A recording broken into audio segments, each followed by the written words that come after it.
नमस्कार दोस्तों, आप सभी का बहुत बहुत स्वागत है हमारे ज्योतिष कार्यक्रम में। दोस्तों, आज शाम 6:30 बजे के बाद लक्ष्मी खुद चलकर आएगी आपके घर। स्वयं ब्रह्मा ने लिख दिया आपका भाग्य। भगवान भोलेनाथ के आशीर्वाद से यह घटना होकर रहेगा। कोई माई का लाल रोक नहीं पाएगा। दोस्तों, सबसे पहले आपको अगले 72 घंटों के अंदर कौन कौन सी गलती भूल कर भी नहीं करना है, हम आपको आज विस्तार पूर्वक बताने वाले हैं। और दोस्तों, सावधान हो जाइए, कान खोलकर सुनिएगा। आपके घर के कोने में पड़ी ये 3 चीजें धीरे धीरे आपके घर की रौनक को समाप्त करके उसे शमशान जैसी उदासी भर सकती है। इन्हें समय रहते घर से बाहर कर दीजिए, अन्यथा मेहनत करने के बाद भी आर्थिक तंगी, अनावश्यक खर्च और मानसिक अशांति आपका पीछा करती रह सकती है। आपके रिश्तेदार, पड़ोसी और मित्र नई गाड़ियां खरीदते हुए, बड़े मकान बनाते हुए तथा जीवन में आगे बढ़ते हुए दिखाई देंगे, लेकिन आप परिश्रम के बाद भी उसी स्थान पर खड़े रह जाएंगे। क्योंकि आज जो महत्वपूर्ण बात बताने जा रहा हूँ वह बात संभव है कि इससे पहले किसी ने आपको इतने स्पष्ट शब्दों में समझाई हो। सच्चाई कई बार सुनने में कठोर लगती है। सत्य मन को थोड़ी देर के लिए चोट पहुंचा भी सकता है, लेकिन वही सत्य मनुष्य को बर्बादी के गहरे गड्ढे से बाहर निकालने का मार्ग दिखाता है। वही सच्चाई आपके घर में दोबारा माता लक्ष्मी के स्वागत का वातावरण बन सकता है। आज शाम 6:30 बजे के बाद अपनी आंखों पर विश्वास नहीं होगा। सच्चाई सुनकर आपके होश उड़ जाएंगे। दोस्तों, वही सिख परिवार में प्रेम, सुख, शांति और समृद्धि वापस ला सकती है। इसीलिए इस वीडियो को पूरे धैर्य और एकाग्रता के साथ अंत तक देखिए, बीच में मत छोड़िएगा, क्योंकि आज बताई जाने वाली जानकारी आपके घर को अव्यवस्था, तनाव और निराशा से निकालकर स्वच्छ, शांत और देवी देवताओं के योग्य स्थान बनाने की प्रेरणा दे सकती है। इस बात को लिख कर रख लीजिए कि आज का यह संदेश आपके जीवन की दिशा और दशा दोनों बदलने की क्षमता रखता है। लेकिन परिवर्तन केवल सुनने से नहीं होगा। जब आप बताई गई बातों को समझकर अपने घर और अपनी आदतों में आवश्यक सुधार करेंगे, तभी वास्तविक परिणाम दिखाई देंगे। जो व्यक्ति ज्ञान सुनकर भी उसे जीवन में लागू नहीं करता, वह उस किसान के समान है जिसके हाथ में उत्तम बीज तो है, लेकिन वह उसे भूमि में बोता ही नहीं। इसीलिए केवल सुनना पर्याप्त नहीं, उचित कर्म करना भी आवश्यक है। 1 मिनट के लिए अपने बाकी कार्यों को रोककर सबसे पहले इस बात पर ध्यान दीजिए, क्योंकि यह केवल एक साधारण वीडियो नहीं, बल्कि आपके घर की उन छोटी छोटी भूलों को पहचानने की चाबी है, जिन पर ध्यान न देने के कारण बड़ी परेशानियां उत्पन्न हो सकती है। तो दोस्तों, अपने मन में एक प्रश्न पूछिए और ईमानदारी से उत्तर दीजिए। क्या आपके घर में पैसा आता तो है, लेकिन कुछ ही दिनों में समाप्त हो जाता है? क्या आप बहुत मेहनत करते हैं, फिर भी तरक्की आपकी अपेक्षा के अनुसार नहीं होती? क्या आपके पड़ोसी नई गाड़ियां और बड़े घर बनाते जा रहे हैं, जबकि आप वर्षों से एक ही स्थिति में अटके हुए अनुभव कर रहे हैं? क्या कोई रिश्तेदार हर साल आपसे अधिक उन्नति करता दिखाई देता है और आपको लगता है कि आप आगे बढ़ने के स्थान पर पीछे होते जा रहे हैं? क्या आपके परिवार में बीमारियों का सिलसिला बार बार लौट आता है? कभी एक सदस्य की तबीयत खराब होती है तो उसके ठीक होते ही दूसरे व्यक्ति को परेशानी शुरू हो जाती है। अस्पताल, जांच और दवाइयों के खर्च के कारण घर की बचत समाप्त हो जाती है। यदि आपके साथ भी ऐसा हो रहा है तो इस वीडियो को ध्यानपूर्वक सुनना आपके लिए विशेष रूप से आवश्यक है। आज शाम 6:30 बजे के बाद स्वयं माता लक्ष्मी जब आपके घर में आगमन करेगी तो हर परेशानी का कारण केवल भाग्य, ग्रह या किसी अदृश्य शक्ति को नहीं माना जा सकता।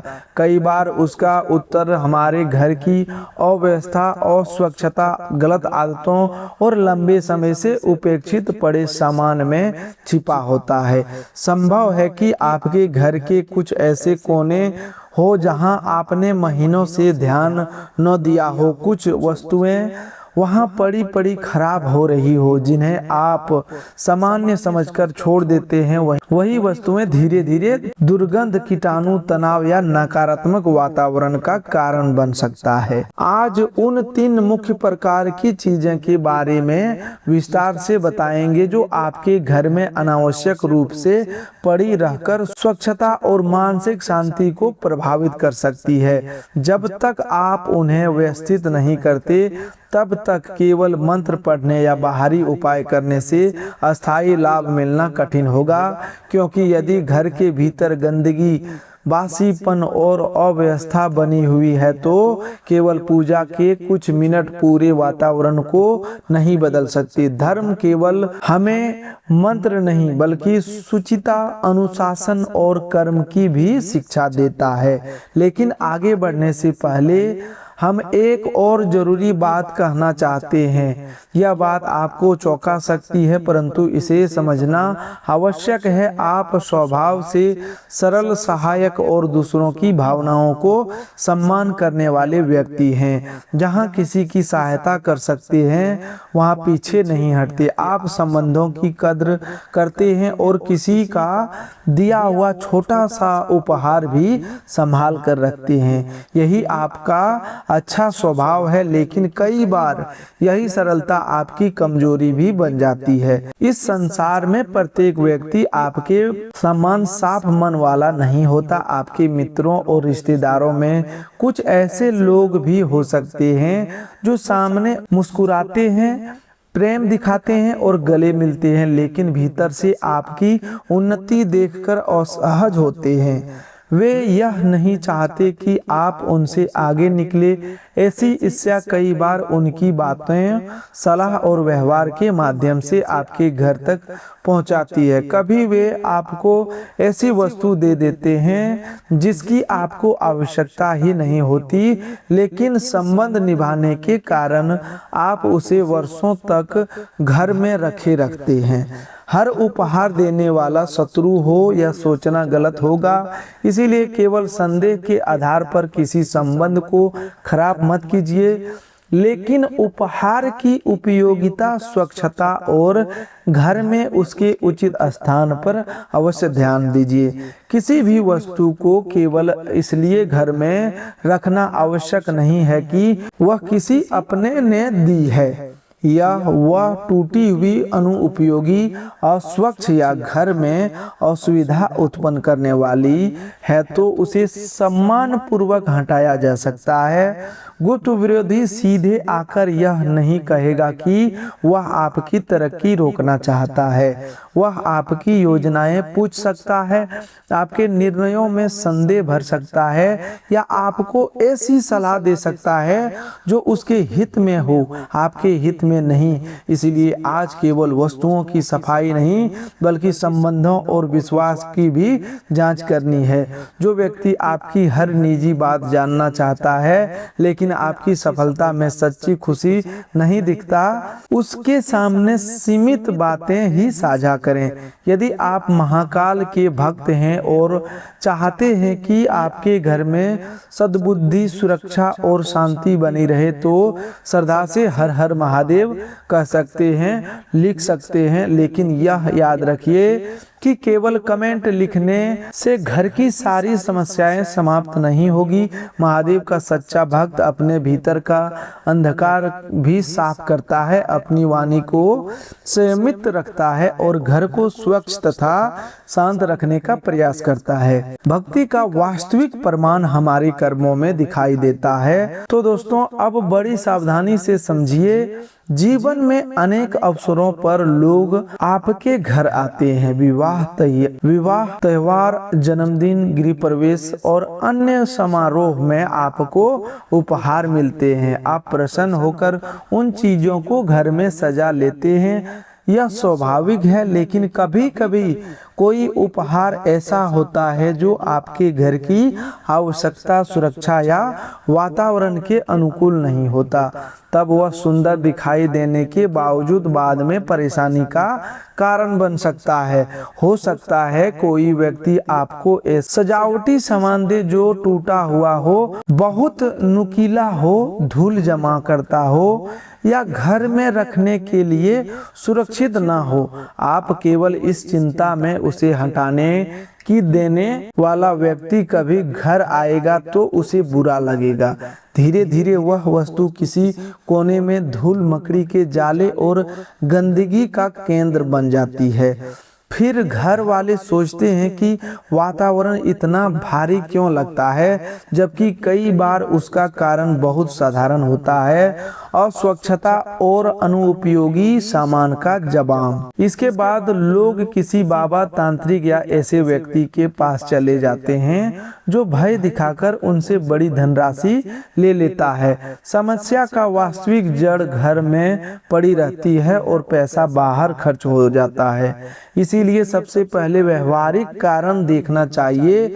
घर की सफाई, खराब वस्तुओं को हटाना, हवा और प्रकाश का प्रवेश, सुरक्षित भोजन, सही दवा व्यवस्था तथा शांत व्यवहार से सभी आध्यात्मिक उपायों को जितने ही महत्वपूर्ण है। वास्तुशास्त्र की परंपरा हमें यह समझाने का प्रयास करती है कि घर केवल चार दीवारों का ढांचा नहीं, बल्कि हमारे जीवन का सबसे निकट वातावरण है। जिस स्थान पर हम प्रतिदिन सोते, खाते, सोचते और परिवार के साथ समय बिताते हैं, उसका प्रभाव हमारे मन पर अवश्य पड़ता है। यदि घर स्वच्छ, खुला और व्यवस्थित हो तो मन भी हल्का रहता है। यदि हर कोने में टूटा सामान, बदबू, गंदगी और अव्यवस्था हो तो तनाव और चिड़चिड़ापन बढ़ सकता है। हमारे ऋषि मुनियों ने शुद्धता को केवल धार्मिक क्रिया नहीं माना। उन्होंने स्नान, स्वच्छ वस्त्र, शुद्ध भोजन, साफ पूजा स्थान और व्यवस्थित घर को साधना का हिस्सा बताया। गीता में भगवान श्री कृष्ण ने वास्तविक जीवन की चर्चा करते हुए शुद्धता, संयम और संतुलन का महत्व समझाया है। इसीलिए घर की सफाई करना केवल झाड़ू लगाने का कार्य नहीं, बल्कि मन और जीवन को व्यवस्थित करने का अभ्यास भी है। अब ध्यान से सुनिए, जो चीजें घर में समस्या उत्पन्न कर रही है, उनमें से कई बाहर से नहीं आई, बल्कि अपने स्वयं किसी आवश्यकता, सजावट, आदत या उपहार के कारण उन्हें घर में रखा। इसमें आपको अपराध बोध रखने की आवश्यकता नहीं है, क्योंकि हो सकता है किसी ने पहले सही जानकारी न दी हो, लेकिन ज्ञान मिलने के बाद भी गलती को पकड़े रहना उचित नहीं होगा। दोस्तों, आज का उद्देश्य आपको भयभीत करना नहीं, बल्कि जागरूक करना है। आपका पैसा बचे, समय बचे और परिवार अनावश्यक तनाव से सुरक्षित रहे, इसीलिए यह जानकारी दी जा रही है। किसी भी समस्या के लिए तुरंत ग्रह तंत्र या दुर्भाग्य को दोष देने से पहले यह देखिए कि क्या घर में कोई साधारण सुधार संभव। कई बार एक अलमारी साफ करने, खराब भोजन हटाने, दवाइयां व्यवस्थित करने और पूजा स्थान की सफाई से भी वातावरण में बड़े फर्क अनुभव होता है। यदि यह बात आपके जीवन से जुड़ती हुई प्रतीत होती है तो आज ही घर के प्रत्येक कोने को ध्यान से देखने का संकल्प ले। माता रानी की कृपा चाहती हैं तो केवल जय माता दी लिखने और कहने के साथ घर में मातृशक्ति का सम्मान भी करें। परिवार की महिलाओं का अपमान करके माता की पूजा करनी अधूरी भक्ति है। महादेव का नाम लेने से साथ क्रोध और कटुता को कम करना भी आवश्यक है। जब आस्था और आचरण एक दिशा में चलते हैं तभी जीवन में अस्थायी शांति आती है। तो दोस्तों, अब पहली महत्वपूर्ण वस्तु के विषय में समझिए। घर की सजावट के लिए लगाए गए कांटेदार पौधे को लेकर वास्तु में बहुत चर्चा की जाती है। पौधे सामान्यतः घर की सुंदरता, ताजगी और हरियाली बढ़ाते हैं। वे वातावरण को जीवित बनाते हैं, लेकिन प्रत्येक पौधे को घर के प्रत्येक स्थान पर रखना उचित नहीं होता।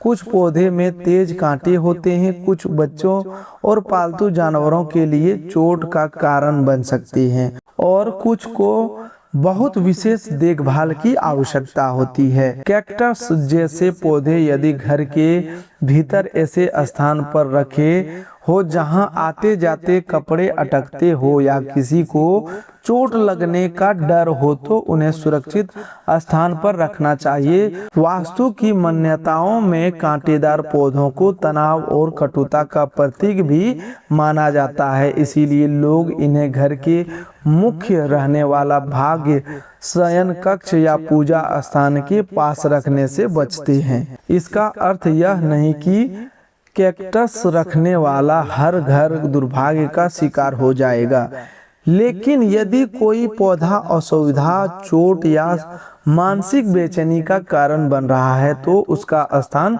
बदल देना समझदारी है। गुलाब के पौधे में भी कांटे होते हैं, लेकिन वह सुगंध और सुंदर फूल देता है, इसीलिए प्रत्येक कांटेदार पौधे को बिना विचार घर से फेंक देना उचित नहीं।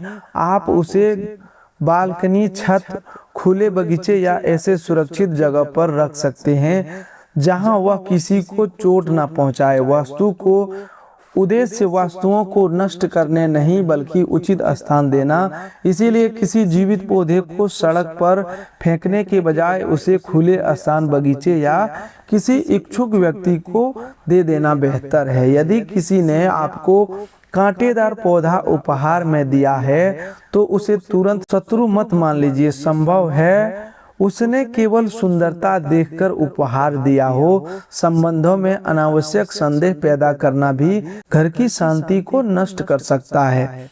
वस्तु को परखिए, व्यक्ति की नीयत के बारे में बिना प्रमाण निर्णय मत लीजिए। रामायण में भी अनेक समस्याएं अनुमान और दूसरों की बातों में आने से बढ़ी, इसीलिए विवेक रखना आवश्यक है। यदि घर के अंदर ऐसा पौधा हो जो सूख चुका है, उसमें कीड़े लग गए हैं या लंबे समय से उसके देखभाल नहीं हो रही तो उसे हटाइए या पुनः जीवित करने का प्रयास कीजिए। सूखे और सड़े पौधे वास्तव में धूल, कीट और बदबू का कारण बन सकते हैं। उनका घर में पड़ा रहना मन को भी उदास करता है। हरा, स्वस्थ और अच्छी तरह संभाला गया पौधा सकारात्मकता का अनुभव देता है, जबकि मृत पौधा उपेक्षा का प्रतीक बन जाता है। पौधे हटाने या स्थान बदलने के बाद घर की सफाई करें। मंगलवार को हनुमान जी के मंदिर में लाल फूल अर्पित करना चाहिए तो श्रद्धा से कर सकते हैं। उनसे यह प्रार्थना करें कि वे आपके घर का भय दूर करें, आपको सही निर्णय लेने की शक्ति दे और घर के सदस्यों के बीच प्रेम बनाए रखें। हनुमान जी की भक्ति का सबसे बड़ा फल साहस, सेवा और भावना है। अब दूसरी बात सुनकर आपको आश्चर्य हो सकता है, यह बात बारिश के मौसम में दूसरी बात सुनकर आपको आश्चर्य हो सकता है, यह बात बारिश के मौसम में अधिक प्रासंगिक हो जाती है। कई बार हम किसी दूसरे व्यक्ति का छाता घर ले आते हैं। अनावश्यक बारिश शुरू हो जाए तो मित्र या रिश्तेदार अपना छाता देकर कहते हैं कि बाद में लौटा देना। इसमें अपने आप कोई अशुभता नहीं है, यह सामान्य सहायता और सामाजिक व्यवहार का हिस्सा है। लेकिन समस्या तब बनती है जब हम उसे लौटाना भूल जाते हैं और वह महीनों तक घर के किसी कोने में पड़ा रहता है। गीला छाता यदि बंद अवस्था में घर के अंदर छोड़ दिया जाए तो उसमें दुर्गंध, फफूंद और जंग लग सकती है। उससे फर्श गीला हो सकता है और फिसलने का खतरा पैदा होता है। इसीलिए किसी भी छाते का उपयोग के बाद खोलकर सूखने दें और फिर व्यवस्थित स्थान पर रखें। यदि छाता किसी और का है तो उसे समय पर वापस करना नैतिक जिम्मेदारी भी है। किसी की वस्तु अपने पास रखना स्वयं से अनुचित आदत है। दान की परंपरा में छाता, चप्पल और वस्त्र देने का उल्लेख मिलता है। इसका भाव जरूरतमंद को धूप, वर्षा और रास्ते में कठिनाई से सुरक्षा देना है। यह कहना उचित नहीं कि किसी दूसरे का छाता अपने साथ उसके घर की सारी गरीबी या नकारात्मकता लेकर आता है। ऐसी बातें भय बढ़ा सकती है। वास्तविक सावधानी स्वच्छता वस्तु को समय पर लौटाने और उपयोग से पहले उसकी स्थिति में हो। इसी प्रकार किसी दूसरे के चप्पल या जूते लंबे समय तक पहनना स्वच्छता की दृष्टि से अच्छा नहीं माना जाता। इससे त्वचा या फंगल संक्रमण का खतरा हो सकता है। लेकिन यदि आपात स्थिति में किसी ने अपनी अतिरिक्त चप्पल दे दी तो इससे भाग्य नहीं बदलता। इसे साफ करके उपयोग करें और समय पर लौटा दें। अपनी व्यक्तिगत वस्तुओं को व्यवस्थित रखना और दूसरों की चीजों का सम्मान करना ही सबसे सही नियम है। यदि घर में किसी और का पुराना छाता या चप्पल पड़ी है तो आज ही उसके मालिक को लौटा दें। शुक्रवार को माता लक्ष्मी की पूजा करना चाहे तो घर के मुख्य द्वार और पूजा स्थान की सफाई करें। लाल या कमल का फूल श्रद्धा से अर्पित कर सकते हैं। लौंग और इलायची चढ़ाना परंपरा का भाग हो सकता है, लेकिन माता लक्ष्मी की अस्थायी कृपा में वास्तविक उपाय ईमानदार आय, धन का विवेकपूर्ण उपयोग, साफ सफाई और परिवार में सम्मान है। कमेंट में जय मां लक्ष्मी लिखना आपकी श्रद्धा है, परंतु बरकत आपके कर्म और अनुशासन से टिकती है। अब तीसरे बड़े समूह की वस्तुओं को समझिए। यह रसोई घर, पूजा स्थान और दवाइयों से जुड़ा हुआ है।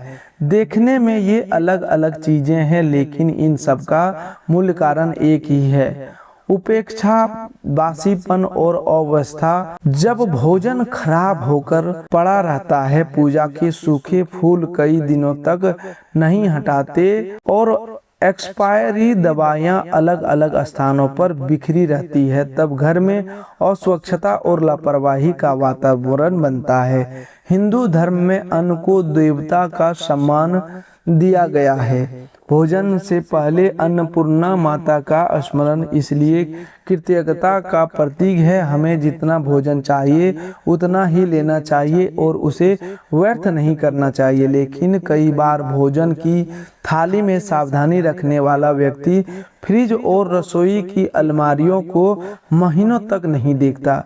पीछे रखी सब्जी सड़ जाती है, पुरानी मिठाई पर फफूंद जम जाती है और किसी डिब्बे में रखे अनाज में कीड़े लग जाते हैं। ऐसी वस्तुओं को घर में रखना केवल वास्तु की दृष्टि से नहीं, स्वास्थ्य की दृष्टि से भी हानिकारक है। फफूंद लगे भोजन को काटकर बाकी हिस्सा खाना कई मामलों में सुरक्षित नहीं होता, क्योंकि उसके विषैले तत्व दिखाई देने वाले भाग्य से आगे फैल सकते हैं। दुर्गंध और कीड़े अन्य खाद्य पदार्थों को भी प्रभावित कर सकते हैं। इसलिए फ्रिज, डब्बों और रसोई की अलमारियों की नियमित जांच करना आवश्यक है। रसोई घर माता अन्नपूर्णा का स्थान माना जाता है। वहां साफ बर्तन, ताजा भोजन और व्यवस्थित सामान रखना धार्मिक सामान्य के साथ साथ स्वास्थ्य का भी नियम है। कई दिनों तक पड़े जूठे बर्तन बैक्टीरिया, कीट और दुर्भाग्य का कारण बन सकते हैं। इससे तेलचिट्टे और अन्य कीड़े आकर्षित होते हैं। ऐसे वातावरण में घर के लोग बार बार बीमार पड़ सकते हैं और फिर खर्च बढ़ता है। इसीलिए रसोई की सफाई को किसी चमत्कारी उपाय से कम मत समझिए। प्रतिदिन रात में जितना संभव हो बर्तन साफ करके सोएं। गैस चूल्हा, सिक और भोजन रखने की सतह पोंछें। सप्ताह में कम से कम एक बार फ्रिज की जांच करें। जिन वस्तुओं की तारीख निकल चुकी है या जिसमें फफूंद और दुर्गंध है उन्हें उचित तरीके से हटाएं। खाने योग्य बचा भोजन जरूरतमंद को समय रहते दें, लेकिन खराब भोजन किसी मनुष्य या पशु को भी न खिलाएं। भोजन का सम्मान केवल मंत्र पढ़ने में नहीं, उसे बर्बाद होने से बचाने में है। परिवार की आवश्यकता के अनुसार खरीदारी करें। बहुत अधिक सम्मान केवल रास्ता मिलने के कारण न खरीदें। यदि उसके उपयोग की संभावना कम है, इससे धन भी बचेगा और भोजन भी व्यर्थ नहीं होगा। छोटी सी योजना घर के खर्च में बड़ा सुधार ला सकती है। अब पूजा स्थान में चढ़ाए गए फूलों की बात समझिए। भगवान को ताजे फूल चढ़ाना भक्ति और सौंदर्य का प्रतीक है, लेकिन फूल सूखने के बाद उन्हें लंबे समय तक तस्वीरों और मूर्तियों पर लटकाए रखना उचित नहीं। सूखे फूल धूल पकड़ते हैं, टूटकर नीचे गिरते हैं और पूजा स्थान को बासी तथा उपेक्षित दिखावे है। देव स्थान को स्वच्छ और ताजा रखना शुद्धता श्रद्धा का हिस्सा है। चढ़ाए हुए फूल अगले दिन या सूखने पर सम्मान पूर्वक हटा दें। उन्हें किसी पौधे की मिट्टी में रख सकते हैं या कंपोस्ट बना सकते हैं। हर स्थान पर नदी में फूल बहाना पर्यावरण के लिए उचित नहीं, विशेषकर यदि माला में प्लास्टिक, तार या चमकीली सामग्री हो तो धार्मिक भावना के साथ प्रकृति की रक्षा करना भी धर्म है। यदि फूलों से दुर्गंध आने लगी हो तो उनमें कीड़े पड़ गए हो तो तुरंत हटाएं। भगवान को प्रेम चाहिए, बासी वस्तुओं का ढेर नहीं। गीता में श्री कृष्ण कहते हैं कि भक्त प्रेम से पत्र, पुष्प, फल या जल अर्पित करे तो वे उसे स्वीकार करते हैं। यहाँ भाव की प्रधानता है, वस्तु को लंबे समय तक लटकाए रखने की नहीं। तो दोस्तों आज के लिए बस इतना ही। मिलते हैं एक और नए ज्योतिष कार्यक्रम में। तब तक के लिए धन्यवाद। आपका दिन शुभ हो, मंगलमय हो।